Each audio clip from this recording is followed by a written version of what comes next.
My wheels already made out. I know, but what I'm saying is, we don't have to let nobody see it and just let it record. If you want to say something in response to what you're doing, what you're going through, that hopefully maybe it can help somebody else. You know what I'm saying? Because whenever you had that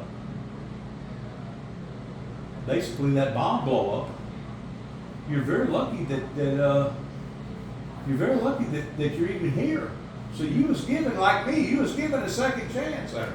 Probably, and if the truth be known, you probably have went through other close scrapes of almost dying, haven't you? So you're kind of like me. You're kind of like the cat with 9 lives, ain't you? You done already used up about 7, 8 of them, hadn't you? No, probably more than that. Well, I know some of the stuff that you've been involved in you're bound to have had some hairy situations that you've been involved in toward people pulling knives and guns on you and being in the wrong place at the wrong time, or being shot at, or somebody trying to run you down or try to kill you or whatever. I'm pretty sure you've had some pretty extensive situations happen in your life, haven't you? I mean, whenever you go down to Mexico, man, it's wide open down there, brother. You know what I'm saying? Yeah. Any and everything goes down there, don't it? Basically, the cartel is the ones in control of Mexico. You know that, right? Yeah.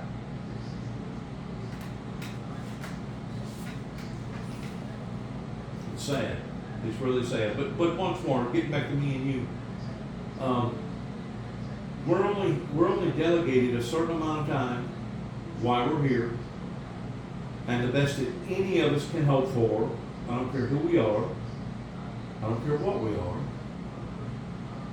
is that our good qualities, as far as what we have done for ourselves and what we've done for others, will outweigh our bad. Mm-hmm.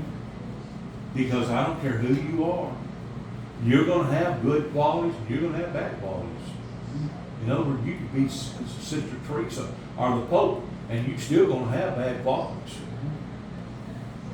Just look at all the Catholic priests and that's where your little boy. You don't have a Catholic priest in here? No, I'm just saying, just look at all the Catholic priests that have gone through and sodomized kids over the years. Oh yeah, they really turned sour, man. They're almost like the worst, aren't they? Yeah. It's unbelievable how corrupted the world has become since World War II. Right after World War II, by and large, there was more honest people in the world than there was dishonest people. Mm-hmm. But that has changed drastically in the past 75 years since World War II. And now you got just the opposite. You got more people now that want to hurt you, burn you, screw you over, just basically do you wrong. Yeah. You know what I'm saying? Yeah. Matter of fact, let me share this with you. I had a friend, an acquaintance that I met probably about 4 or 5 months ago over at Walmart in Union City. And man, all of a sudden he was really on fire for me. You know, he's an artist, he's a writer. This guy knows like 7 or 8 different languages. He's a professor. He come to my house, not once but twice, checking me out and looking at my material and stuff. And we'd already kind of about halfway worked out a prenuptial agreement that he was going to help me in me putting out my testimony to the world in a proper form, as far as putting it in a book, in a book form. And all of a sudden he just freaking disappeared last year. Disappeared. I went to his wife's house a couple of times, where it's his house too. And she said, "Oh, I can't tell you nothing. The only thing I can tell you is he's not here. He went to Texas." Well, he went to Texas, all right. The feds hauled him to Texas. Come to find out, he was over there in Missouri somewhere, supposedly excavating. You know what excavating is? He was over digging up relics in places he wasn't supposed to be digging up relics, and got in trouble with the federal government. And wound up going in front of a judge and wound up doing some time over it. As a matter of fact, they almost got him for espionage. Because there are certain areas that you just don't go digging around in places. You know, that's like Fort Campbell or over here in Milan Arsenal. They catch you over there with a shovel in your hand and a metal detector, they're going to want to know what the hell are you doing? Why are you on this property? Who gave you permission to be here? What are you seeking for? Because, I mean, our government is very paranoid anyway, you know that. Try getting into Area 51. Well, I don't think nobody would get in Area 51. None of the right people could, if we had the right weapon. You would have to have some sophisticated stuff that basically would jam all their systems to where they couldn't communicate, and which that's possible. You know, if you're into electronics and stuff, you can create something that'll basically destroy their capability of being able to communicate with one another. You know that, right? Mm-hmm. Try a stud finder, see what that does. What will Stud Finder do? It can block out a lot of radio transmitters. What exactly is a Stud Finder? Stud finder for, Oh, looking for a stud? yeah. Really? You'd have to have an awful powerful one though, wouldn't you? About Yeah. 2 or 3 on your dash can block out. You'd have to magnetize the thing probably so many 100,000 kilowatts. But you can take 3 and put them on the dash of your vehicle, and if there's a police car in front of you, it can't radio anybody else. I know it can be done. There's all kinds of stuff out there that is unimaginable in comparison to what it was like when me and you was growing up. I keep a stud finder on my dashboard. You do? For that very purpose? And not only that, but it blocks out radar. Like if he wants to catch you speeding, put that stud finder up on your dash and he won't be able to read your speed. I ain't never heard of that. But getting back to me and you, the best that any of us can hope for is that we make every lick count. In other words, whenever you get out of bed, whenever you was growing up, you try to get out of bed running.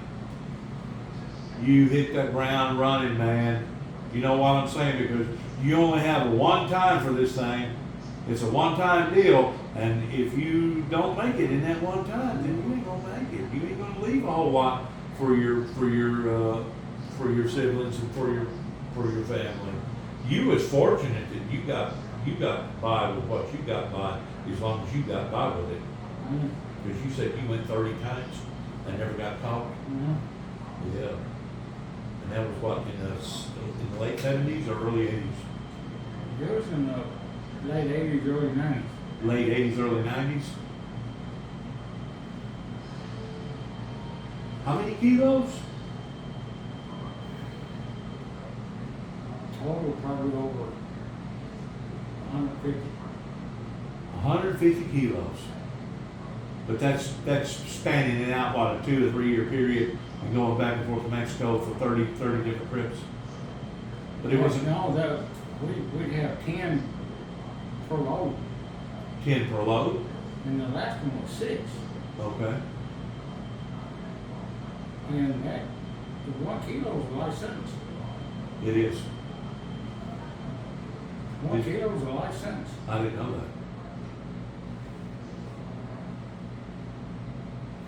What's heroin good for anyway? Is it a pain reliever? Is it a painkiller? It's a downer. It relaxes you. Okay. But they claim so is fentanyl. Fentanyl's supposed to be part of a painkiller, isn't it? Yeah. Fentanyl? Yeah, But you do just a little bit too much fentanyl, you wind up dead, right? yeah, I mean DOD. yeah. It don't take much. It don't take, About the size of an aspirin. Would an aspirin Yeah. cause your heart to explode and well, if it's a, if it, fentanyl about the size of an aspirin, to kill you. you think so? See, it's all heroin based. It is. Or opium based. Opium base. Opium is brought down to heroin. Heroin is brought down to morphine.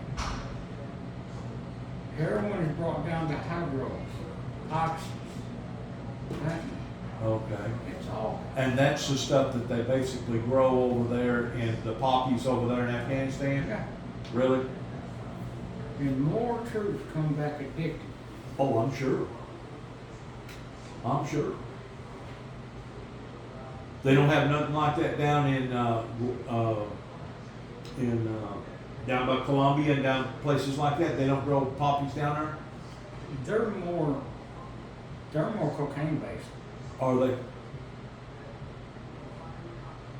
And which cocaine, if you do cocaine right, the way I've understand cocaine, I mean, you can get addicted to cocaine, but it ain't like it's going to kill you as long as you don't overdo yourself. I mean, I've seen some people that had their inside their freaking noses burn out. Yeah, the cartilage right up here in mine is gone. Is it really?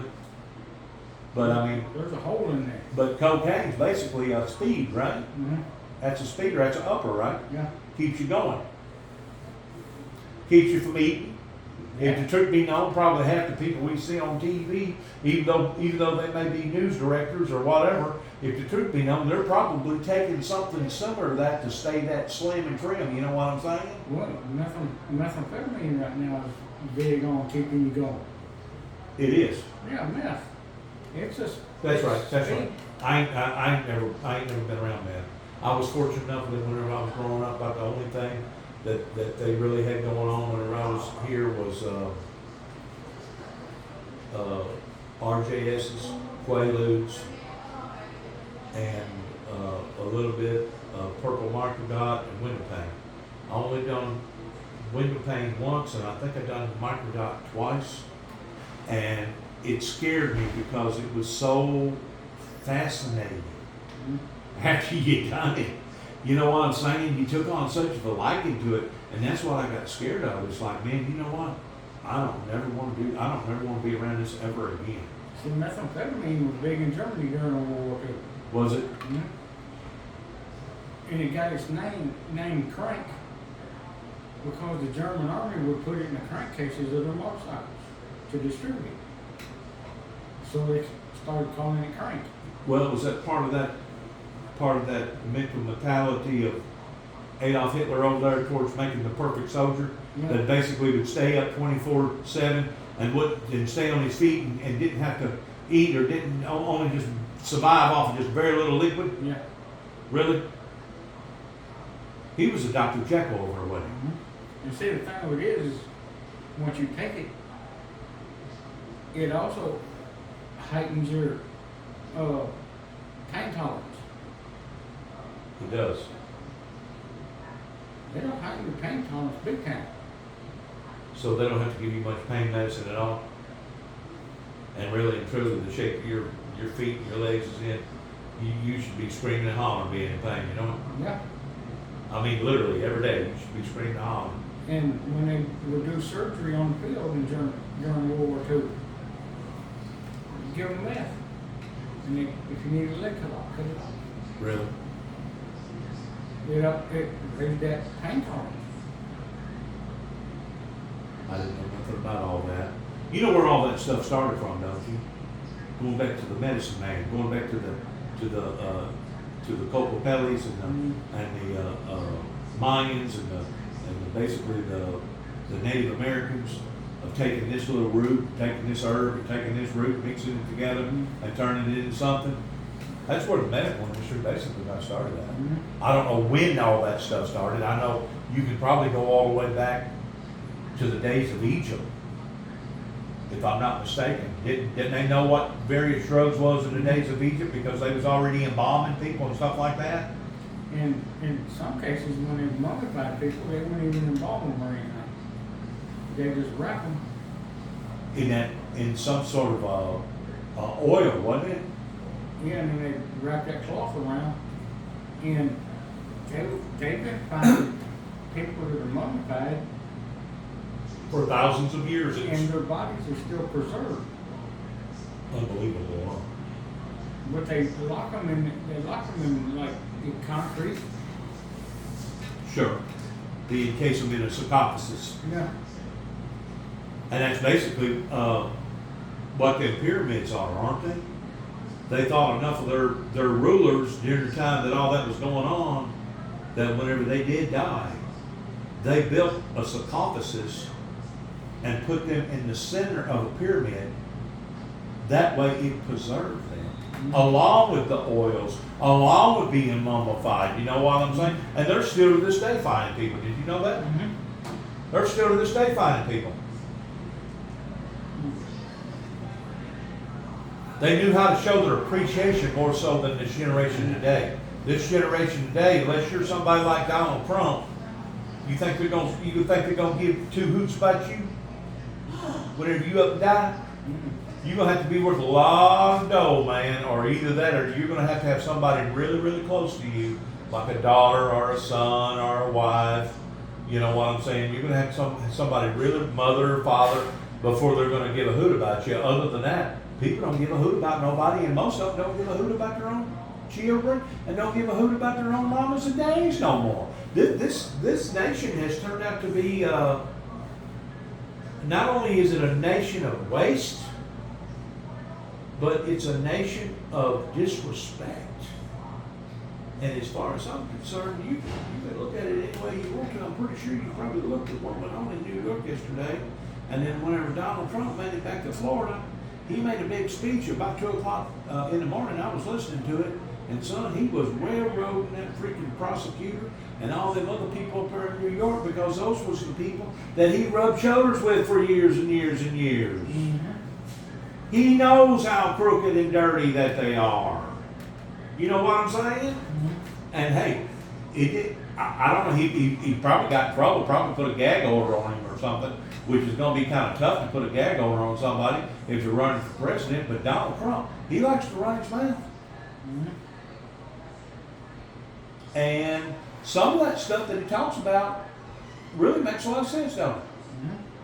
Mm-hmm. He's the best president we've had in a long time. You think so? The one we got up there now is an idiot. Well, the one we got up there now, basically,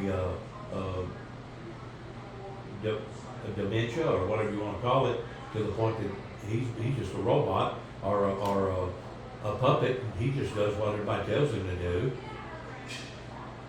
Basically, I mean, he does have a little bit of feelings about different things, but by and large, that's a rich man's game. You know that. That's a very, very, that's a lifestyle that me and you will never ever have to worry about becoming acquainted with, and having that type of power and having that type of influence. Never. Not at our age. We don't even start a chance towards going to become that kind of powerful. Now you can become powerful in a group. You can become powerful in being, being like a scientist or a doctor or a professor, or you can become powerful in that way now. But that ain't nothing like the power of being the president. I don't think. Mm-hmm. That's a lot of power. I just know this when he got up there and he was speaking out in Florida. Man, he railroaded the heck out of them people down there in New York. In other words, he didn't let them frighten them or buffalo them. And I don't know if that's a good thing or a bad thing. Like I said, I think Donald Trump, half the time, he's about his worst enemy. Of course, aren't we all? Mm-hmm. Aren't we all? Including myself, aren't we all?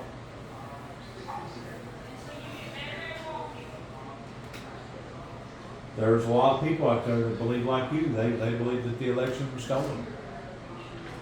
There's a lot of people out there like you that they believe that that the only thing that's going to save America is going to be Donald Trump. He was a good president. You don't touch that. Well, he's for the people, ain't he? Or at least he puts on a big image like he is, huh? Well, when he was president, taxes went down, gas prices were down, grocery prices were down, lumber was down. Everything was down. The economy was thriving. I agree. So what knocked him in the head was COVID. Whenever COVID come along, all them quacked out doctors, and you know good and well whenever they say, oh, I'm a doctor who practice medicine. Oh yeah, you practice medicine, all right. You practice medicine on your patients to see if they're guinea pigs, that if you stick them with this, if it's gonna make their hair fall out, if you stick them with that, it's gonna make them lose their minds, or if you stick them with this, you know what I'm saying? They are practice doctors. They really don't know what's good and what ain't good, and what will work, what won't work. And Donald Trump got caught up in the middle of all that. You hear what I'm saying? He got caught up in all that, man. Dr. Fauci was the one. He needs to go to jail. He was the one that screwed him. He needs to go to jail. You agree with that? Yeah. See, they found the money trail where Fauci had money invested in that place that started COVID. I didn't know that. They're investigating him now. Well, did that really come from Kutan or wherever it was over It was the there? Wuhan lab. Wuhan lab over Here's there? where COVID came from. That was proven. But did it come from wet animals or did it come from the lab itself? This was a man-made COVID. Was it? I mean, they've proven that. If you go back and look at Lysol cans from back in the 50s and 60s, Yeah. will kill the COVID-19 vaccine. Or not vaccine, but if you got COVID on something, Lysol will kill it. Right. This Lysol ain't killing this. But it was proven that it had come out of that. Was it done intentionally? Or was it done unintentionally? From what they're saying, it was done intentionally. Population control. You know what? I about halfway agree with that, and you know why? It's because during the time, right before all that occurred, you had the North Korea guy over there, Kim Jong-un, or whatever his name is, telling everybody that he had a Christmas present for the Americans. He had a Christmas present for the Americans. And of course, this was during the time that Donald Trump was buddying up with him, and they was writing love letters and stuff back and forth to one another. But in the process of all that, is basically whenever all that erupted. But during the time that it erupted, you know what was going on in China? Major eruptions, major crackdowns. But look how many. I mean, they was out there with water hoses and rubber bullets, and they were trying to control their people. You know why? Because their people is breaking out of the box, and their people is understanding that there's a better way to life other than being somebody's freaking slave. But look how many people. Look how many people died in China because they forced them into their apartments. And welded the doors up. And how many of them starved to death? And all this was when the COVID outbreak started. I know. Did you see those? Did you see those makeshift hospitals that they was building in like less than 7 days or 8 days? I'm talking a building probably like 4 freaking football fields long and 4 football fields wide. They was putting up pre-made hospitals in like a week. Mm-hmm. Going in there, bulldozing it, pouring the concrete, putting in rafters and beams. Yeah. And that all that was death camps. Mm-hmm. That's all that was death camps. But you're right. We probably won't never have an actual figure on how many millions of people died over there. And I'm sure whenever it comes to the millions, we lost 1 million that we know of here in the United States. But I'm sure probably over there, they probably lost more like 10 million, wouldn't you say? Probably. But 10 million people, to lose 10 million people in an environment over there that's got 1.2 billion people in it, 10 million people ain't really a whole lot of people to lose, is it? And now I'm looking at all the people that have died from taking the COVID shot and the booster. That's questionable, isn't it? My dad had a heart attack after taking it. Did he? A good friend of mine, Sheila Hazelwood Dane, her son had a blood clot after taking it and died. There's a lot of horror stories out there about it. Sure is. Out of all the vaccines that have ever been brought to the public, every single one of them have been tested for years and years before they were given. Right. This one wasn't. The polio vaccine. Well, I think they said they tested it 10 years before they ever started giving it. But think about this for a second. It was Donald Trump that passed a law that if you was on your deathbed, that he opened up a new law to where you could always, if you wanted to, reach out there and experiment with different chemicals and different drugs to where it may be a hit and miss, but who never knows? It may be a hit. It may help cure you. You know what I'm saying? And he was the only one that restricted or unrestricted that law on that. Because up until then, that doctors wouldn't play with it. You know why they wouldn't play with it? Because of liable lawsuits. They wouldn't do it. Well, now today, if you're dying of AIDS or if you're dying with incurable disease, and the doctors come and look at you and they say, well, we've heard about this drug over in Europe. They ain't really never passed D8, they never have passed it yet. But if you want to give that a try, we'll make accommodations for you. Up until then, you couldn't do that. So that was a good thing, right? He was for medical freedom. That was a good thing, right? Yeah. And see, as of right now, Tyson has lost $65 million from lawsuits because they were forcing their people to take the COVID vaccine and the booster. People get sick and people die. Man, there was a lot of them. I mean, there was a bunch of nurses up there in Paris that was protesting, and they said if they make us take that shot, we're going to quit. So it disrupted a lot of people's lives in people that didn't want to take it, that was forced to take it. And now since they've been forced Delivery. All right. Where's my tip? tip, You want mine to? big money, little money. Hey, you know this guy? Uh-huh. Yeah, I've been taking care of him for a little while. He's something else, ain't he? Oh yeah, he's Christian. Three-piece is cool. No, I let her some the last time I got one, so Yeah, I think this was a trade-out. it was. Yeah, she thought of you as soon as she had it. All right, thank you. You're welcome. There you go. You got your little snack, huh? Shit, this ain't gonna last but 5 minutes.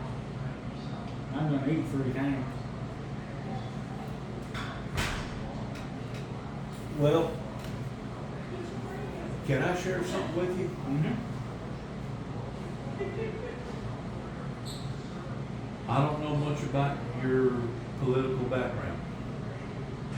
I mean, I know what you told me about Trump. I know what you told me about being a loyal patriot towards going over to the war. And was it Desert Storm or Desert Shield? Storm.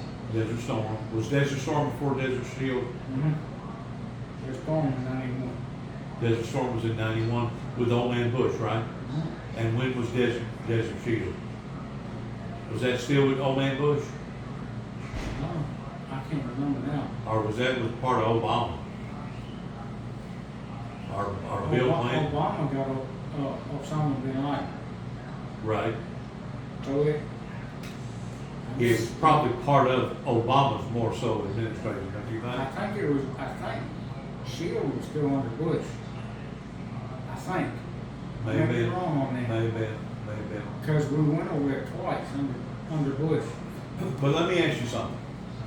Like I said, I don't know nothing about you really. Other than, fly by night thing. I'm pretty sure the type of person that you are, you probably study art history pertaining to various wars, especially the Civil War. Mm. Now, everybody's got an opinion about the Civil War. And it depends on what perspective that you look at is going to validate whether or not you think it was justifiable or unjustifiable. To me, I personally think that the North had already incorporated slavery. They had done already passed it in 2 states. Of course, people still getting around on horse and buggy. Didn't have electricity. Times was hard back then. But your carpetbaggers was already coming down to the South and using the Southerners for cheaper labor and basically getting free labor off of the slavery trade.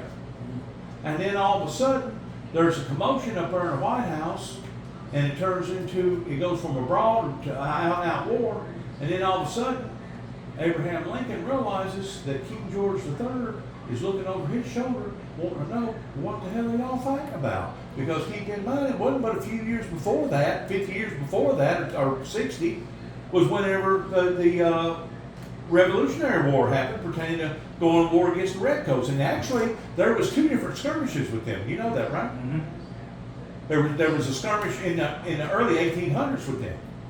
A matter of fact, one of our was it a president or somebody that basically was a traitor, and they wound up hanging him. Did you ever remember reading about that? No, I can't remember much about it. That was in the second battle with the Redcoats. But you know, the North has always been better educated.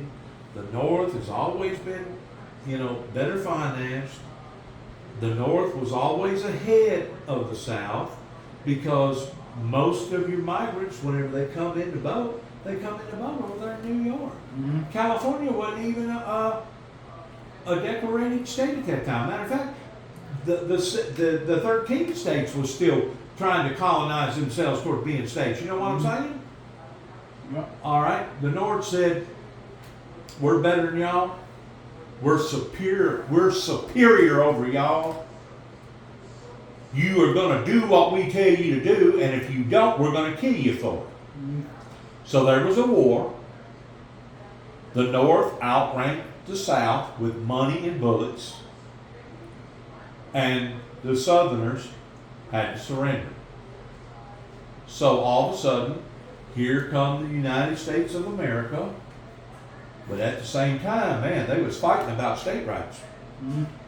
You know, state rights in Tennessee was different than state rights in Alabama. State rights in Tennessee was different than state rights in Michigan. You know what I'm saying? Mm-hmm. So now you had this mix-up with all these state rights. In the meantime, now you have the United States of America that was based around what?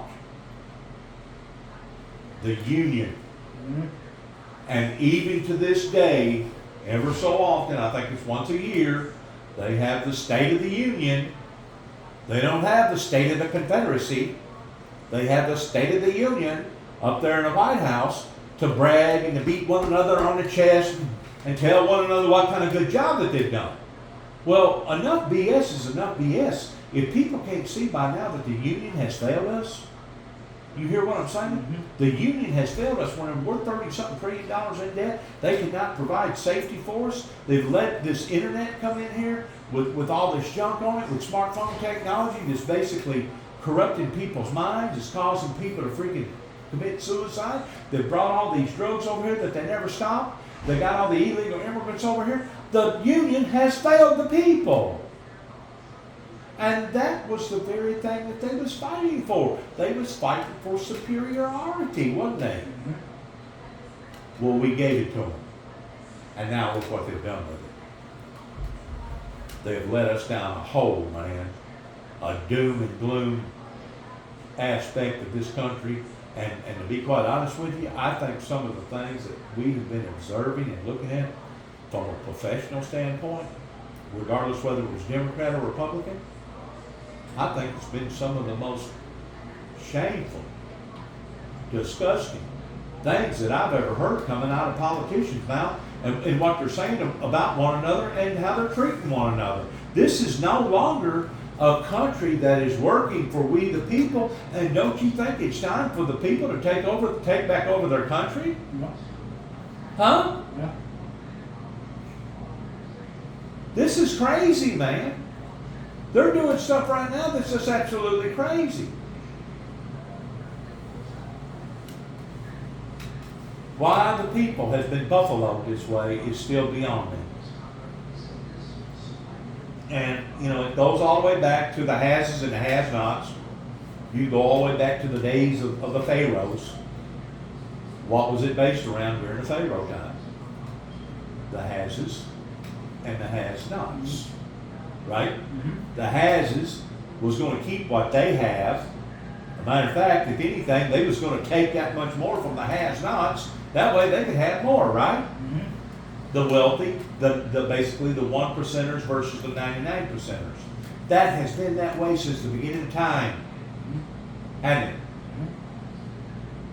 But yet, no, they'll get on TV and they'll talk about equal rights. Equal rights. My brother, equal rights get kicked in the head, I guess, ever since the Civil War happened over here, you know? Because it was the South that was fighting for equal rights, and the South basically got told to shut up and sit down. And if you didn't, we was going to knock you down. Well, now we've given them that plateau, haven't we? Mm-hmm. We give it to them, in a sense. Of course, I still consider this to be Indian land. It is Indian land. And they still had never fully come around pertaining to the State of the Union and fully apologizing for how that they tried to genocide the Indians. And you know where all that come from, right? That come from the Europeans. Yeah. Because they want to be superior. Do you know where the Europeans come from pertaining to that bloodline? Go all the way back to the Vikings. They started over there in the Russian territory and they migrated over there to Europe. Yeah. So basically, we're going up against the same thing right now. That same DNA toward wanting to be superiority. That's always wanted to be superiority. And the worst thing about it is now China has gotten in cahoots with them. China has gotten in cahoots with Iran. China has gotten in cahoots with Saudi Arabia. And Russia. And Russia. So what's fixing to happen to us? And now OPEC is limited in oil production. They're holding us hostage. They're holding the world hostage right now over diminishing oil production because they know that everything's based on supply and demand, and when you bring the supply down, the price of the demand's going to go up. They know that. And oil is also traded on the stock market as a commodity, which also helps it go up.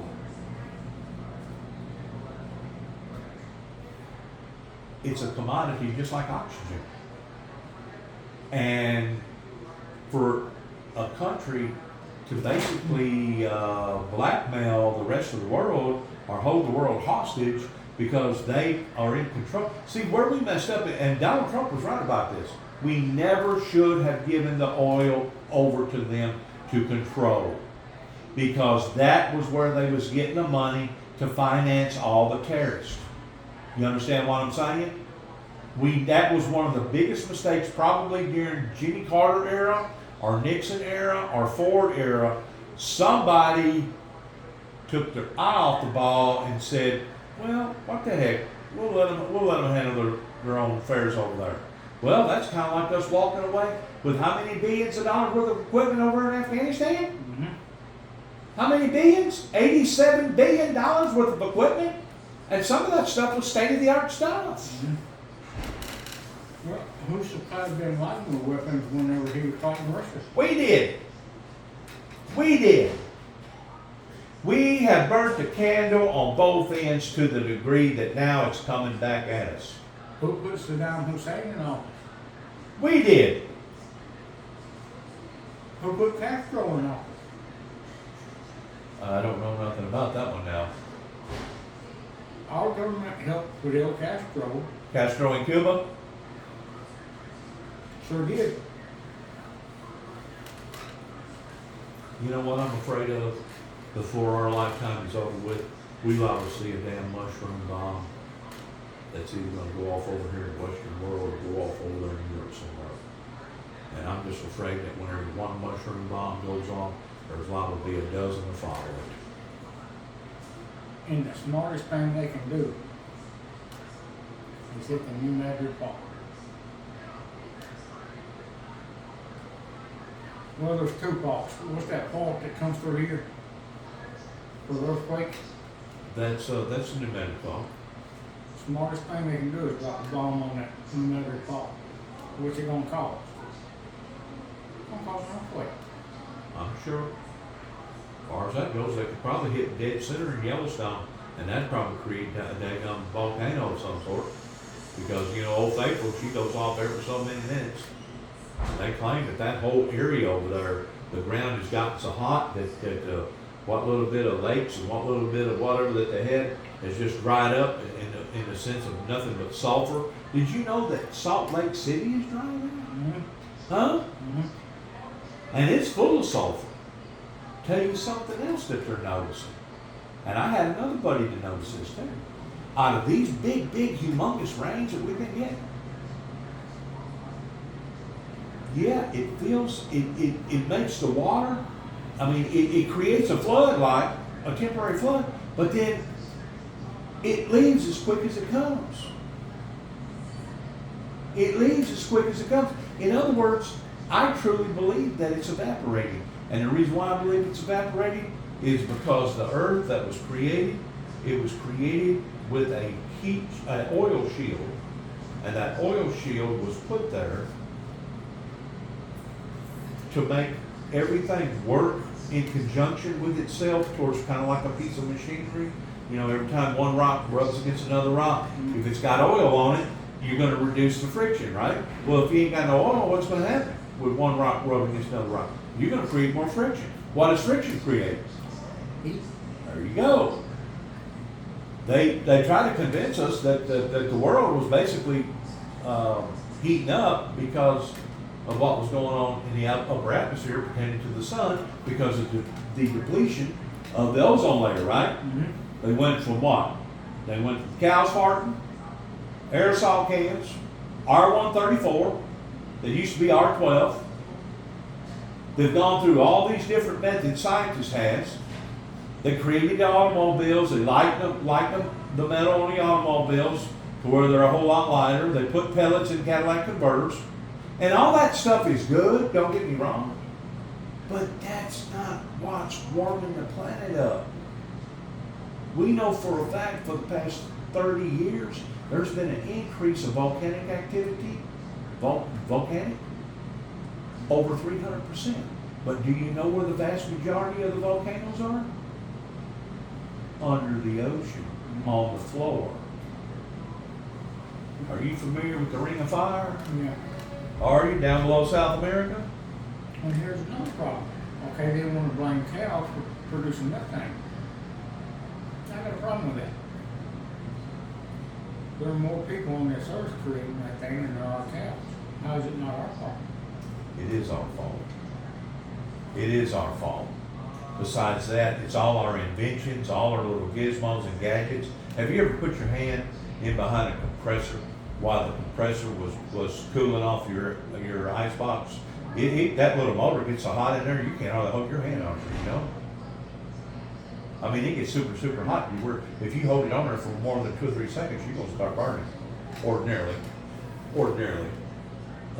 Why couldn't somebody have invented like a freezer to where part of that cooling system come back down and enclosed around that motor and help keep that motor cold? All these inventions that man-made has created, all these parts moving, lights, everything. I mean, it produces artificial heat. Anything above 98.6 degrees is considered artificial heat. And they want to complain about the fumes cars put out. Well, what about when we send somebody to the moon? How much is that putting out between here and there? When it gets to the ozone layer. Did you know that whenever 9/11 happened, they shut down aviation? I know you know that. Mm-hmm. Did you know that in that time frame that they shut down aviation, that the ozone layer over our part of the country over here had already healed up about 17%? Mm-hmm. In other words, it was starting to build back. Well, have you ever seen them streamers and behind them big jets? Yeah. You know how big that actual streamer is? Mm-hmm. I mean, from down here it only looks very small, right? Yeah. But if you used to be in behind that thing, you'd probably be looking at a football field or two. Wide. Yeah. And if you'll go back on and pay attention to 9/11, there was one reporter talking about Tower 7 had fallen. There was one problem with that. She was standing in front of Tower 7 and it was still standing. I think she just got confused though, don't you? And not long after she said that, Tower 7 exploded. It did. That airplane got drove off into it. But what I'm saying is because of the height and everything, I think she may have got confused, and instead of calling it the right tower, she was calling it the wrong tower. That's what I'm thinking The now. explosions came from ground level. I didn't see no explosion coming from ground level. As many times as I've seen the footage. It was underground. I just know this is that it was awful coincidental that the day before 9/11, that every Arab that was working in the Twin Towers was told not to go to work that day. Every one of them. The Muslims, yeah, they didn't go to work that day because they was told not to. But the metal from each tower that fell, the metal that was underground was melted. Maybe. I think there's a lot of hidden secrets right there. And even Donald Trump, you know, he openly announced back about, I guess along about Christmas time or somewhere around there. Remember whenever he went to doing some sort of a golf thing, and they wound up going up by New York City, and man, they kicked up big time about it because the Saudi Arabians was the ones that was financing it or had something to do with the financing, and they was raising hell about it. And Donald Trump got caught up in the middle of all that, and then all of a sudden he spoke up and said, "Well, it's like this: the American people still has yet to get to the bottom of 9/11." And I know this, that I've done some research on the investigations of 9/11, and the FBI have proven that the money trail started in Saudi Arabia that was financing all them terrorists and keeping them in their hotels, paying for their meals, and educating them towards knowing how to fly a plane, but nobody was concerned about landing it. But Bin Laden's family got to leave the country. Well, they used Bin Laden as a ploy. He was strictly an scapegoat because as soon as America got on him hot and heavy, that's whenever his own people basically banned him from his own country. Did you know that? So the next best thing for Bin Laden was to go where? Where there's other terrorists. So where did he go? Afghanistan. That's right. They opened their arms for him. But I guarantee you, Afghanistan did not have nothing to do with 9/11. First of all, they didn't have the ability as far as the sense. They do now probably because of all the equipment over there, but they didn't have the knowledge at the time, and they didn't have the financing at the time. They didn't have their act together to be able to pull something like that off. The Saudi Arabians was the ones that pulled that off. I guarantee you. I guarantee you they was. I still say Bush had something to do with it too. Huh? I still say George Bush was involved. He was. You know why? Because George Bush Sr., his father was an oil tycoon back in the daggone 30s and the 40s and the 50s. And then George Jr. tried to get into oil here. Energy. It's all about energy. Now these idiots have lied to us. You know, it was Al Gore that basically sacrificed his presidency over trying to tell people that the world was changing. The world was changing. Nobody wanted to listen to him. They wanted to accuse him of being a nut. And we've got enough oil in this country right here that we can come get out. But you're not listening to the other part that I'm telling you. As the oil shield is draining, the heat is expanding. There's only one thing saving us right now. You know what that is? 2 big pieces of ice. You know where the ice is? One is on the North Pole, one is on the South Pole. You know there's glaciers, ice that goes down into the water 2 or 3 miles deep, right?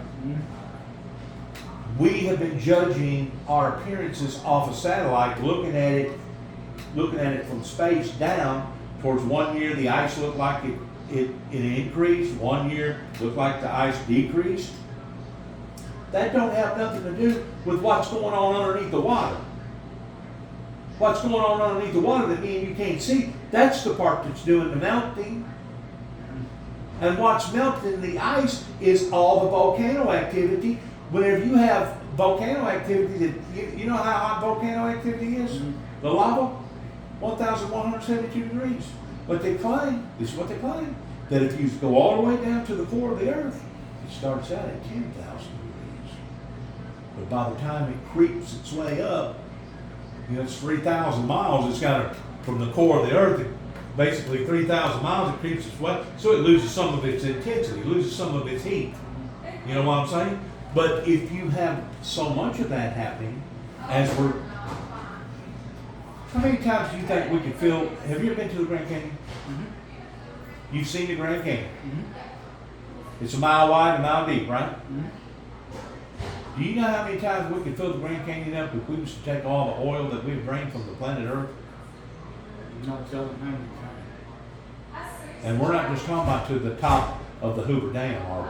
We're talking about to the top of the rim of the Grand Canyon. I want to say probably several times, because we're draining trillions and trillions of barrels of oil out of the ground every day, man. Every freaking day. And you do this day after day after day after day, you're going to start affect stuff. You're going to start having some effects. We're killing ourselves. The only thing saving us right now is those two big pieces of ice. One is on this side of the earth, one is on that side of the earth. Whenever that ice gets so small that it's no longer producing the energy that it's producing towards keeping the water stable, the smaller the ice gets, the hotter the water's going to get. The hotter the water gets, the next thing you know, once the ice loses its intensity towards not being able to cool the water off hardly any at all, the oceans will start drying up and the seas will start drying up, just like our 7 peninsulas are drying up right now. That deal last year pertaining to the Mississippi River, Mhm. that wasn't just here in the United States, that was on all 7 continents. Did you know that the river Euphrates is almost completely dry right now?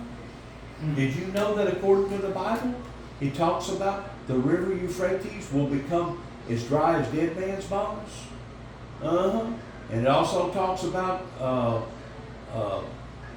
the river Euphrates, that there'll be a 1,000,000-man army that will fight, that the blood will get as deep as a horse's bridle in the Bible. So ask yourself a question. Whatever is going to happen to the planet Earth, it's going to cause, I think it's the 5th largest waterway system on the planet. We think the Mississippi big, but there's 4 or 5 other rivers that make Mississippi River look like child's play. Mhm. But you got to use a little bit of logic. Whatever's going to dry up the river Euphrates, don't you think it's going to have an effect on all the other water systems, on all the other continents? Huh? We got lucky this year towards God bringing rains, in which we needed those rains. But I truly believe that we're going to have another endless year of hot and dry. And whenever it flips all at once. It just don't ease off into it. You know what I'm saying? We'll go from being super, super wet and super cool and moist to being super, super hot and super, super dry. And things that just start evaporating.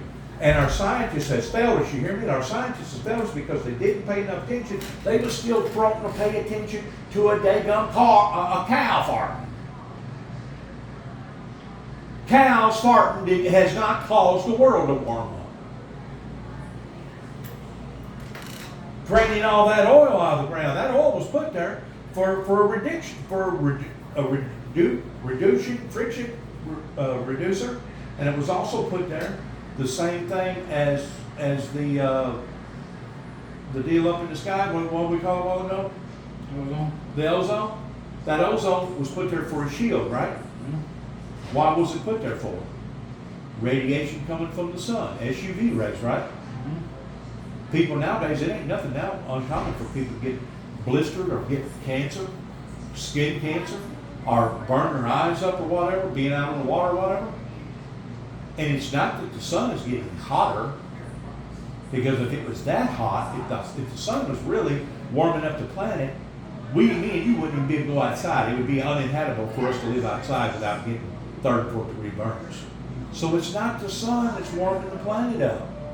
The sun is more intense now because the ozone layer ain't as thick. See, the ozone layer used to be, I guess, the way I understand it, about 500 miles thick. Now it's only about 50 miles thick, and in some places it ain't even 50 miles thick. In some places it's almost invisible. You can't even see it. Well, that ozone layer was put there for a protection shield. That means if the sun, which is about, the way I understand it, like 10,000 bigger than the Earth, if an explosion happens on the sun the size of Earth, and all that stuff gets thrown directly towards Earth, you know what it's going to do with us without a ozone layer above us? Destroy it. It's going to fry every computer. Airplanes will be falling out of the sky. It'll be total chaos. And I don't know, it could actually set things on fire. It won't just give out radiation to the point of giving people cancer, but it could actually set things on fire. Because once more, that shield was put there for our protection on the planet. It's the same way with the oil. It was put there for a shield to prevent all that hot magma down in the center of the core. They claim that that's spinning centrifugally, I don't know how many thousands of miles an hour, and that's basically what gives us our poles, North Pole, South Pole, East and West. I don't understand all the fundamentals of it. I'm not a scientist. I ain't gonna sit here and act like that I am. But I do know this, whenever you go to tampering around with Mother Nature will let you know that you've done something you weren't supposed to have done. I don't know, I use synthetic oil. It's man-made. It is. I use royal purple. It's 100% man-made. They use that astronaut stuff, don't they? There's a lot of red, Race cars. race car. Yeah. And I use red line and amsel. All three of those But oils. that's very expensive, but it's good oil if you can use it. And I don't have to change it every 10,000 miles. Right. I think it's $49 for me to change the oil in my red truck. Have you ever had anybody explain it to you the way that I've explained it to you about the oil shield?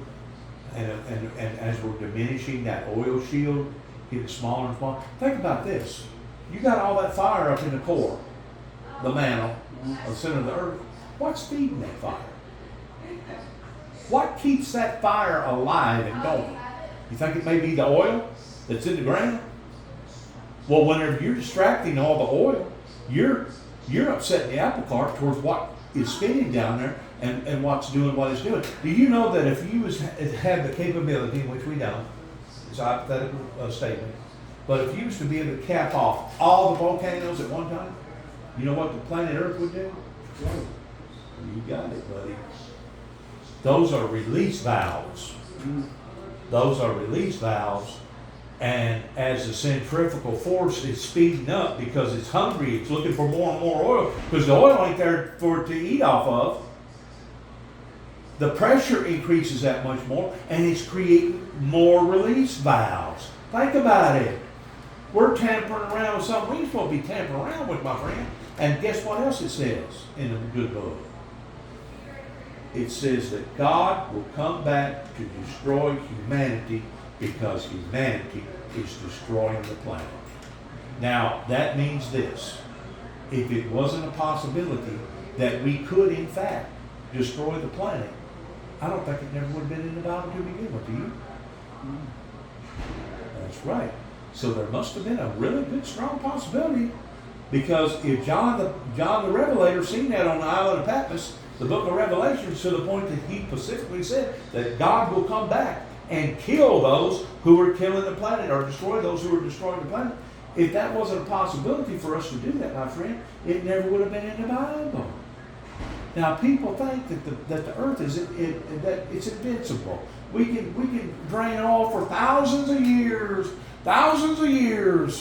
Yeah, right. You may drain it, but as you're draining it, you're going to see complications and consequences come up on this planet like you've never seen before. They claim it just 1 or 2 degrees in the ocean makes all the difference in the world, rather than not you get one hurricane during hurricane season, or rather than not you get 24 hurricanes in hurricane season. And it also makes a difference on basically getting a hurricane, a category 5 hurricane, once every 50 years. Then they narrowed it down to once every 20 years, and now they narrowed it down basically to about every other year. We're going to have a category 4 or category 5 hurricane. In other words, they're increasing in intensity, and they're increasing towards coming together that much closer. And if we can't stop this, me and you and our children and our children's children, they're not going to have the same opportunities that you have. Me and you, if I was to die right now before I get out of this chair, I can't make no complaints at the age of 62. I can't walk up to Gable in Glory Land and say, God, you cheated me. No, God didn't cheat me. It was the devil that was trying to kill me, my friend. Yes. You know, one of the insurance companies, you call them up, hey, I had a tree fall in my car out here. First thing they do is come out there and they'll write up a policy. You know, first thing they write, well, looks like a tree fell on your car. Well, yeah. Well, it was an act of God. Really? Was it God? Or was it an act of the devil? Both of them are superior. Or maybe you just parked the car up underneath the old rotten tree that's going to fall anyway, regardless whether your car was there or not. So how come it's got to be God? How come we got to blame everything on God? You see what I'm saying? God ain't the one that gave you those diseases that's causing you to go through this misery right now. It was the devil. The devil was the one that created all these diseases and all these pains and all these hurts. That wasn't God. God intended for us to live a harmonious life in the Garden of Eden. And it was the devil that come in and contaminated mankind. Contaminated us. That's the reason why we go through heartaches, pains, arthritis, bursitis, cancer, all these other incurable disease. Yeah. Our flesh has a sinful nature to it. And it doesn't matter if you was the Pope. It doesn't matter if you was Sister Teresa. It doesn't matter if you did live in a cave. Your flesh has a sinful nature to it. That's the reason why the Bible says that no flesh shall enter into the kingdom of God. No flesh. Besides that, it's impossible for flesh to go up into outer space, because either you're going to burn up there or you're going to freeze to death up there. There's no way for the human fleshly body to go up there and survive. So whenever God comes back and He transfigurates everything, and our bodies will be changed from mortal to immortal in a twinkling of an eye, and every molecule in our body changes from mortal to immortal, that's whenever we'll be permitted to either go to heaven, or that's whenever God's going to say, depart from me, for I've never known you. For you've been an antichrist ever since you was born. You can't save yourself. There's only one person that can save you, and that's God. That's the Holy Spirit. And there's only one way that you can be loyal to that, which is submit to that. Whenever God draws you by His precious Holy Spirit, that's God doing that. That ain't man. I mean, you get up and read the Bible all day long. I guarantee you, it ain't man doing that. I had a man tell me one time that I disagree with. He said the Bible is so powerful that it didn't matter if you was a drug addict. It didn't matter if you was an alcoholic. It didn't matter if you was a stone cold whatever. That if you open the Bible up and start reading it before the crowd, before the people, that the words, just the words itself out of the Bible, is the living Word of God, that in and of itself will have an effect on somebody's life. And it will, to that degree it will, but it's going to have a better degree if the person that's reading the Bible is trying to live by the Bible. I ain't going to listen to an alcoholic that's going to sit up there and tell me about my inadequacies pertaining to my drinking if I know that he's an alcoholic. Are you? Are you going to listen to somebody that's going to get up there and harp on your inadequacies, knowing that he's got the same inadequacies? Why, no. That's being a hypocrite. We're not gonna listen to stuff like that. Ain't no way. But anyways, getting back off of all that and back onto your situation here. You're saying that how many doctors? More than 10. More than 10. Has basically blacklisted you. In other words, they put you on a doom list Mhm. because of your heart, because you went through what you went through whenever that explosion happened. That basically you died, got burned up, lost fingers. You're lucky to be here. You're saying that because of the conditions of your heart, that they're not going to be able to do an amputee on either leg? My heart's one big piece of scar tissue. You want to? My heart's scar, all it is scar tissue. I've got atrial fibrillation on top of it. What does that mean? Yet my heart can stop at any time. You have irregular heartbeats? Well, it'll start hooking and fluttering. and It'll quit, flitter? And it'll stop. Really? I'll be walking down the hall and it'll stop. What happens whenever that happens? I fall out and they gotta hit me with a drilling shot. Really? Does that happen very often in your life? Yeah. What, 6, 7, 8 times, 10 times, dozen times?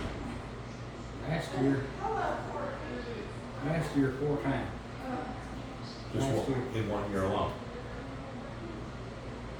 So because of it being a liability thing, that's the reason why that they're not doing this? Whenever they went in to cut part of my foot off, my heart quit.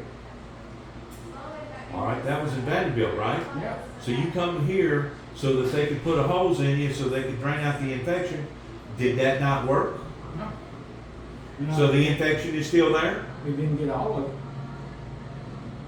Well, naturally, they ain't gonna get all of it, but did they get enough of it that the heat ain't near as hot? And I mean, talk to me. Didn't get enough of it. Well, they never did go to that other leg, did they? And that other leg, by looking at it, it looks like it's almost just about as much agony as the other leg. Both are about the same. As far as infection wise. Mhm. Really? It's a toss up. Mhm. So you may not be here tomorrow. You're really living on the tight wire now, ain't you? You're really living on the tight I wire. could go to sleep tonight And never wake up. Never wake up. but then again, I may last 6 months. May be like a bearing going out on a car that starts squeaking. It may go out in the next 2 days, and then again, it may survive for the next 20 years and still keep squeaking. You never know. But man, you sure are on the wire right now. You know that, don't you? Mhm. You're really on the wire.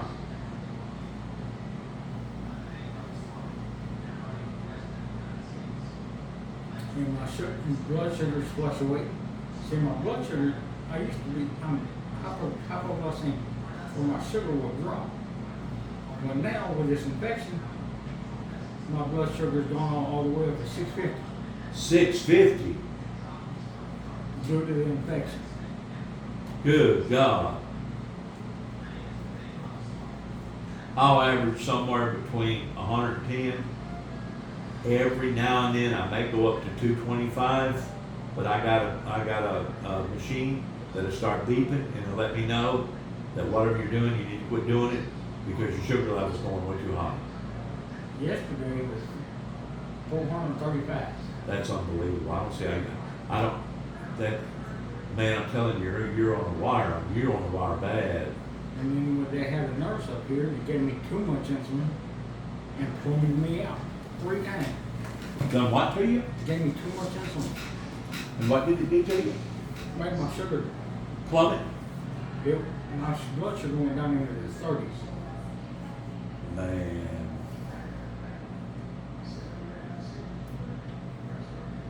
Well, you know, I prayed for you up there in Dresden, and you let me pray for you. For some reason we met. For some reason you like me. I know where you stand with God, with you being an active Hell's Angels member. But I would really, really like to pray with you before I leave. You know? I really would. Because God loves you, man. He loves me. He loves everybody. That none would perish. And I know the devil can get in our minds, and the next thing you know, we'll be like them insurance people. First thing we want to do is pull out a pen and say, well, it was an act of God. Well, was it really an act of God? I mean, the devil's got superior powers too, above and beyond mankind. And maybe the devil pushed that tree down purposely, hoping that you was going to be in it to kill you. See, I had the same kind of idea that you've had about God, to the point that in 1983, I wrecked my vehicle. It was a Buick Regal, and I got out of the car, and I looked up into the heavens, and I said, God, you have cursed me. You have brought all these afflictions into my life. My father was abusive. He was a World War II drill sergeant. I said, you have tried, you've cursed me. I'm under a curse.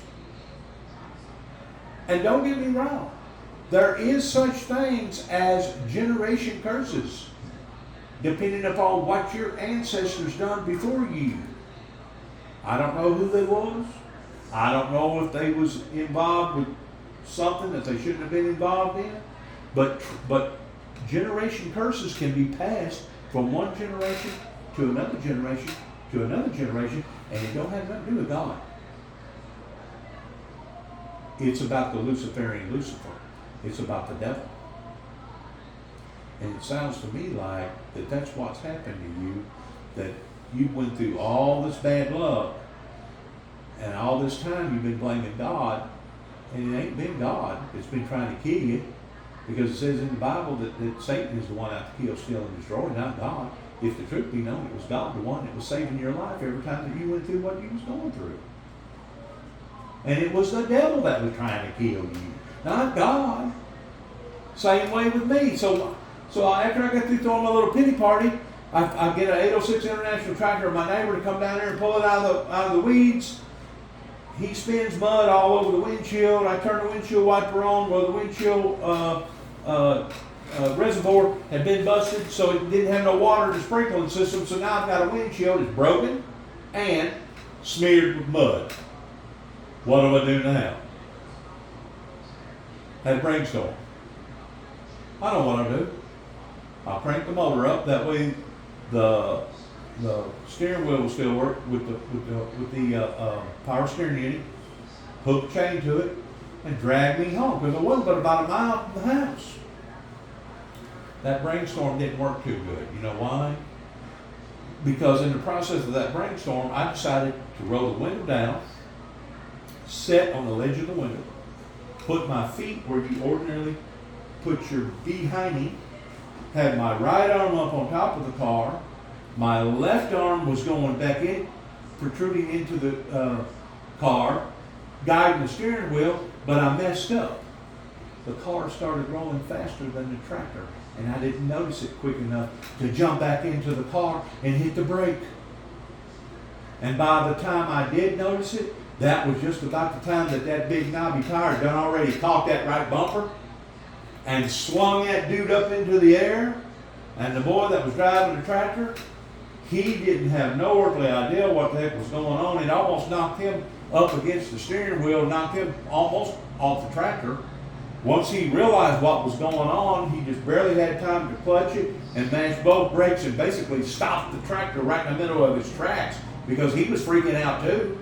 Well, this car had done already crawled up the ass end of this tractor, and now it's released itself from the tractor, and guess where the automobile is heading? Gravity is heading back down, right? Well, in the process of it going up, it also went into a spin. And while it was spinning, I was still hanging on the ledge of the window ledge. And I knew that I was fixing to die. There was not no ifs, ands, buts about it, my friend. I was fixing to die. And the very same God that I just got through cussing 35, 40 minutes before that, I cried out, oh God, help me. Because I knew that I was at the wrong place at the wrong time, and I was fixing to meet the Maker. the widowmaker was knocking on my door. All of a sudden, if I'm lying, I'm dying. Two hands miraculously come out of nowhere that grabbed both of my wrists. That was cold in nature and cold in feel. So cold it was deadly cold. But I can still to this day imagine what those fingers felt like that wrapped around both of my wrists. The Spirit of God entered into my body. I looked up at a 1979 Buick Regal V6 with a turbo in it. As it was coming down, crashed a 4,000-pound automobile, 2-ton automobile that was crashing down. It come crashing down right on top of my torso. And I physically seen metal bending around my body that is scientifically impossible. Now I'm pinned. Car standing up sideways. You can go around the other side and see all the gas tank, all the undercarriage. I'm up underneath the car. Boy jumps off the tractor. He had a lot of adrenaline going, and he pushes the car up enough that I dragged myself out from underneath the car enough that he let the car back down, and the car was just sitting there barely balancing itself. You know what I'm saying? He looks at me, he said, "Are you hurt?" I said, "Yes." He jumps, goes, gets in the house, somebody's house, I don't know whose it was. But back then they didn't have cell phones like they did like they do now. This was 1983. Calls ambulance. Ambulance had to drive all the way to Martin right here across the road from where you're at, all the way down there at Hopin, down there at Sidonian, down by the Old almost to the Old River. That's going to take at least 15 to 20 minutes for that to happen, even with us being in a hurry, but it's country roads. Well, when we get down there, they feel lovely. By that time, I'm already knocked out. They look at me. They don't see no lacerations nowhere. Well, he looks okay. He don't feel like he's got no broken bones. We're going to go ahead and take him on in just to make sure he's okay. Okay. Wasn't no urgency about nothing. Okay. Put him on gurney. Take him down to Martin. By the time I got there, 3-point, I flatlined. What's going on with this cat? So they started beating and putting oxygen in me and stuff. By the time they got me up here at the hospital room, they tried to find, they realized that I was losing all my blood pressure. They tried to hit my vein. They couldn't hit no vein. You know why? Because all my veins sucked up like a water hose. Buddy, I was medically, theoretically dead when they got me to this emergency room. So they got, and they cut down by my ankle and found that main vein going up into your leg. And I mean, they cut deep. Yeah, they was in a hurry. And they started pumping blood up into me, and it saved my life. I woke up about 30 minutes later, laying on a gurney, looking at a doctor from India, looking at me, feeling in my stomach, saying, you got problem in here. You almost died. You better make last restitution. You may not make it. Oh, really? You may not make it. He said, you got anything you want to say? Say it. I said, well, good luck. What else could I say to somebody that I've never met in my entire life? I woke up about 6 hours later with a big tube down my throat where they had cut me open from skin to stern, went in and removed all my physical intestines, and figured out that all that pressure that had come down at me all at once, it busted my spleen. And there wasn't no way for you to have seen any blood whatsoever. You wouldn't have thought that nothing was wrong with me. They'd done already looked me over. They thought that, well, he's unconscious, he'll be all right, but we're going to go ahead and take him on in to be sure. Buddy, I almost died. You know what I done in 1983? I started looking at things differently. And I started looking towards my God. God must have a divine purpose in my life. Well, I had to stay in the hospital for about a week. I didn't have nowhere to go. So I went back down to my parents' house, down by Hopin. In the meantime, the doctor that saved my life committed suicide. Dr. Summershank. Yeah, Summershank. Took his own life. The devil working through my dad was so severe that it literally almost caused my mother to have a nervous breakdown.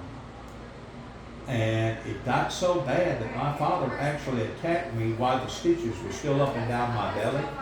trying to finish me off, and if it wasn't for his brother that was in the living room while we was in the kitchen, I truly believe that he would have finished me off. And the reason why he got upset is because he found out that I had sent some pictures out to California in trying to glorify God for the miracle that had taken place in my life. Because at that time, it was like Ripley's Believe It or Not, and they pay you a certain amount of money. If they was to advertise whatever happened to you and put it on TV, they'd give you a certain amount of money. And he found out about that, and that went through him like a dose of sauce going through a wood wire. And I'm telling you, with me being that close to death, in about a month, he attacks me, and I see him coming. I mean, he literally floated like a witch all the way across the kitchen, about 20-25 foot. I had just enough time to realize what was going on, and I hit the freaking floor with my knees, and I took my head and I put it over my head like that. As he was up on top of me, beating the heck out of the back of my back and the back of my neck and the back of my head. About that time I heard, Bobby, you're going to kill him, you're going to kill him. It was his brother, J.W. And he literally had to go in there and drag his brother off of me. If not, I guess he would have killed me. Mm. You know what happened the day after that? Mm-mm. I started thinking about that. And I started thinking, you know what? This old guy about killed me, didn't he? He's trying to finish me off. Well, I didn't have no automobile. So I had a choice to make. Whenever I walked from my grandmother's house, because that was in my grandmother's house where I'm living at right now, whenever I walked to the Highway 89, I had two choices. I could have either went right and walked to Sharon in Weakley County, or I could have walked left and go to Kent, Tennessee in O'Brien County. I chose O'Brien County. And the only reason why I chose O'Brien County was because that's where my mother was raised up, and that's where her mother was raised up, and I had more faith in O'Brien County than I did Weakley County. Wrong choice. Wrong choice. Did you ever know anybody by the name of, let me think of his name, Don Curry? No. He was a police officer. Matter of fact, he was the chief of police over there in Trimble, and two guys got into it, and he stood there and watched them basically beat one another's brains in to the point that the one had to go to the emergency room and almost died, and turned around and sued the city, and they basically got him for dereliction of duty because he didn't intervene toward stopping them from beating one another's brains out. Yeah. He was the deputy at the time. He hadn't been the deputy for maybe 6 months over there. This was in 1983. I walked to my grandmother's house, which is another couple of miles on the other side of Kenton on Highway 45, like going to Union City. I get to my grandmother's house, I get the phone. This was a telephone call from hell that to this day, I still say that's what changed my life. I called the White House and I told them that I was going to be the one to meet the Antichrist. And before the poison arrow struck the flesh of my skin, that I was going to vanish. I was going to disappear. That every molecule in my body was going to be transfigurated from mortal to immortal in a twinkling of an eye, and that's whenever the rapture was going to take place. Gabriel was going to blow the trumpet, the dead in Christ was going to rise, and every Christian that has ever been born again Christian was going to exceed and go up into the pearly gates. And that's whenever the rapture was going to take place. Hung the phone up, walked back down to Kent to the city hall, walked in there, and I told Don Curry about what had happened with my life being threatened. And I explained to him about the telephone call. He wanted to know a little bit more about that. Well, he didn't know nothing about all that.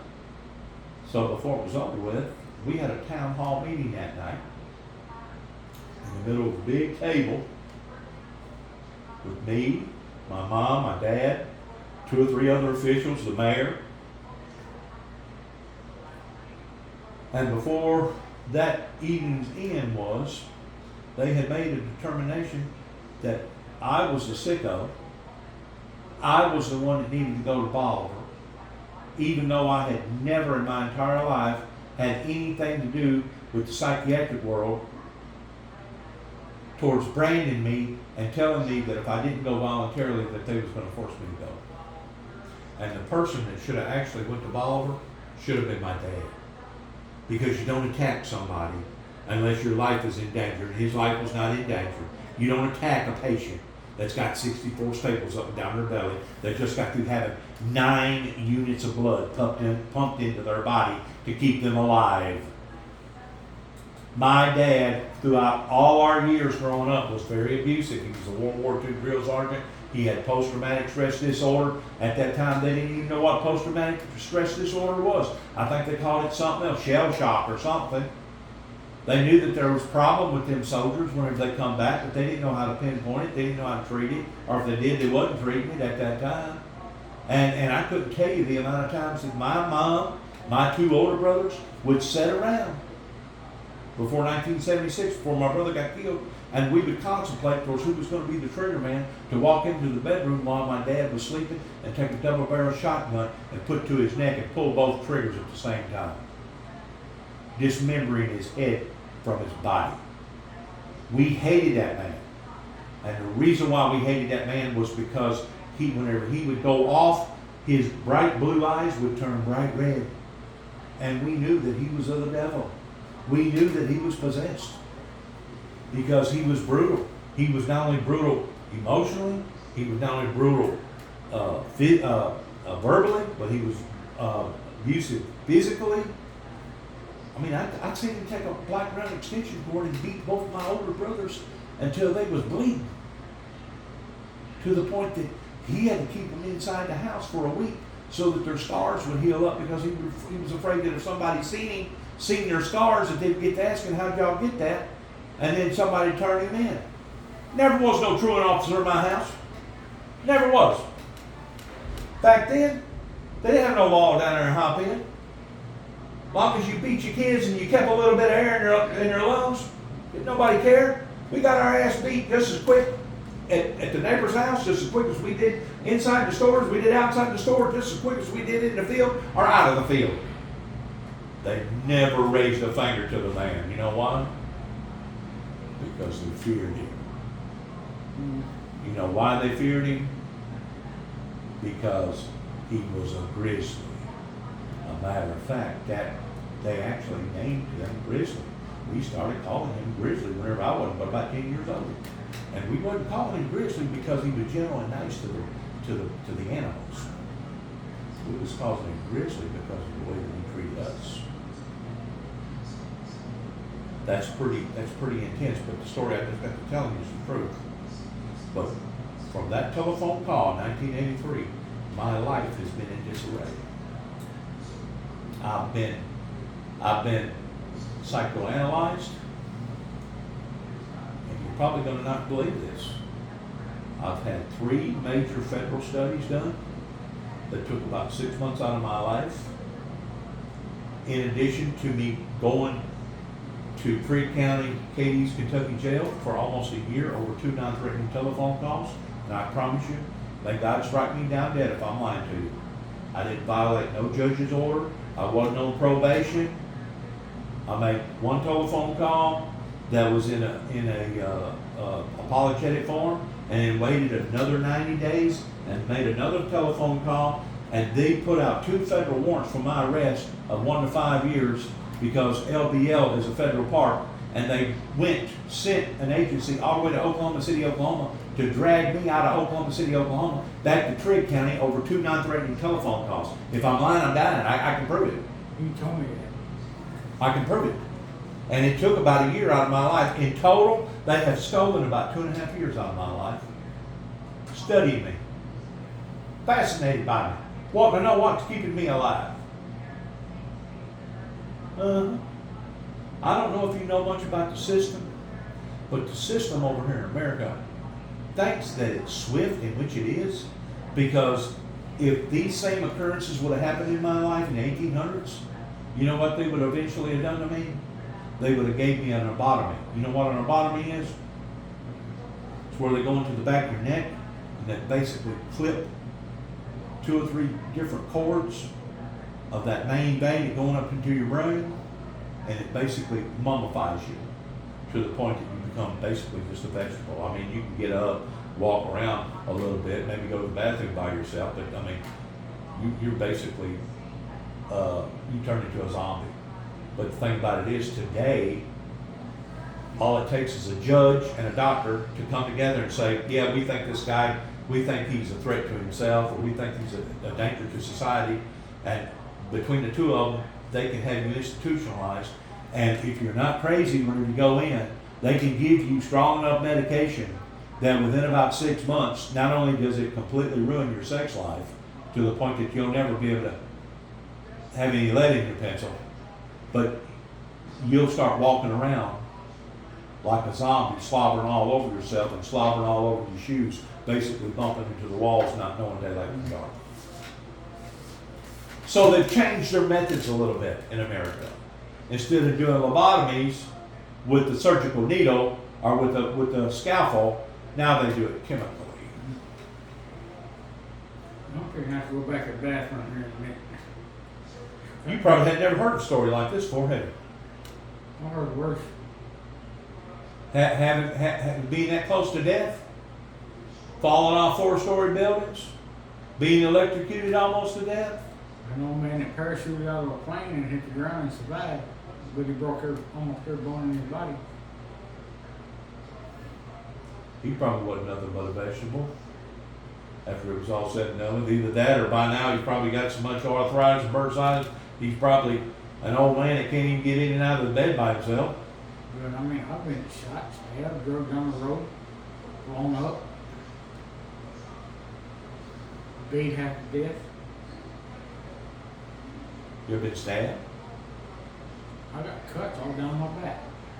by a surgical knife or No, somebody that was trying to kill you? they were trying to kill me. See, that's what I'm saying. God hadn't been trying to kill you. The devil wanted you dead all this time. You know why? Because you had a purpose. I don't know what that purpose was. And maybe even to this day, you still may not know what that purpose is. But I guarantee you, the devil has been trying to kill you, my friend. And my grandfather took a hatchet to me. My dad took a hatchet to me in 2009. Sure did. He was aiming directly at my left eye, going to hit me right in the middle of the head, and I pulled my right arm like that right there, and he hit me right there, and cut such of a laceration on it that whenever they called the ambulance out there and they looked at it and said, really, you need to get about 3 or 4 stitches there. I said, well, I ain't getting no 3 or 4 stitches. Well, wait a minute. You gonna press charges on your daddy, right? Because my dad swung at me like that. I said, no, I ain't pressing charges on my dad. You're crazy. No way. So I pack up and leave. I had other places to go. And I'll be darned, before the cops left, he wound up going to jail anyway because he got smart with the cops. And I didn't know since the O.J. Simpson trial that if you ever bring blood, by rights, the patrol officer can book you and throw you in jail. Somebody can shove you, come up, push you, and that's assault. Assault, they can't do nothing for if it ain't blood, if you hadn't drawn blood. But if you draw blood, yeah, they can arrest you, even though there is no charges being put by the other person. They can intervene and they can say, hey, you have injured this person's life. You are considered a danger to this person or a danger to somebody, and you're going to jail for it. And we're going to figure out what's going on in your life. I spent 90 days for assault, just for pushing somebody. And that's what they want to do. The world wants to push you to the edge that you wind up coming unhinged. And man, if there was ever a time that I've come awful close to it, was whenever I come back to Tennessee in 20 and 14. And within a 3-year period, they was picking and poking and screaming and hollering, aggravating and torturing us, basically hunting us down like we was a bunch of dogs out there, me and my brother, to the point that it basically overwhelmed my brother to the point that he basically died. He died at the age of 51 because he couldn't handle the pressure. And then the dirty dogs had the audacity to go back to me after my brother was dead and blame me for his death. And every occurrence was happening where we was living. We wasn't going to their house, they was coming to ours. Mm. See how mixed up the devil is? I think he'll steal and destroy. Guarantee you. Go do whatever you gotta do. I'm gonna take this out and throw it away here in a minute. I can take it for you while you go into the restaurant.